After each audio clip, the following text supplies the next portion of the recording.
Que pensez-vous de cette démarche citoyenne pour élire un candidat pour la présidentielle ? Bien, j'approuve cette démarche qui est intéressante puisqu'elle permet politiquement de sortir du Congrès de Reims et d'un certain nombre de difficultés qui sont des difficultés internes au Parti socialiste. C'était donc très important d'élargir le corps électoral et de faire que ce soit tous les Français de gauche, ou en tout cas tous les Français qui avaient envie de se prononcer sur cette candidature.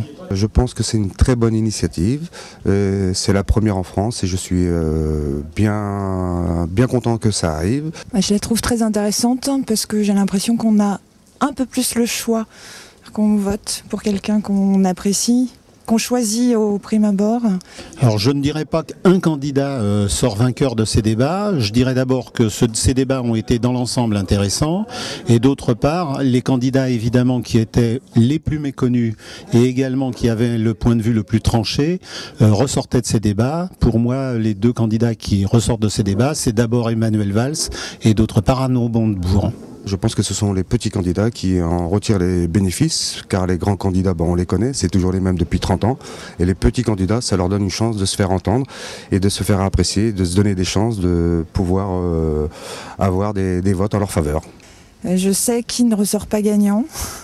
Après, j'ai trouvé ça très intéressant. J'ai l'impression que le débat s'est affiné, que nous aussi, en termes d'opinion, on a affiné nos idées. Je n'ai pas été influencé par les sondages parce que j'ai choisi d'avoir ma liberté de vote et de ne pas voter utile dès le premier tour d'une primaire. Les sondages n'ont pas d'influence sur mon vote car depuis pas mal d'années je regarde la télé et les hommes politiques ont déjà eu l'occasion de s'exprimer par rapport à leurs envies et autres pour la France. Oui, ça influence beaucoup le choix. On essaye de voter pour être au présidentiel et pour être au second tour et pour être gagnant, effectivement. Quand on a des convictions, on a envie de les porter jusqu'au bout. Mais effectivement, j'étais assez pour l'idée de gauche plurielle, donc j'estime que tous les candidats en lice mériteraient d'être au gouvernement s'ils ne sont pas présidents. Et vous, quel est votre favori ? Mon favori, je ne sais pas si je dois le dire, je dirais que ça serait plutôt M. Montebourg. Valls. Je ne répondrai pas.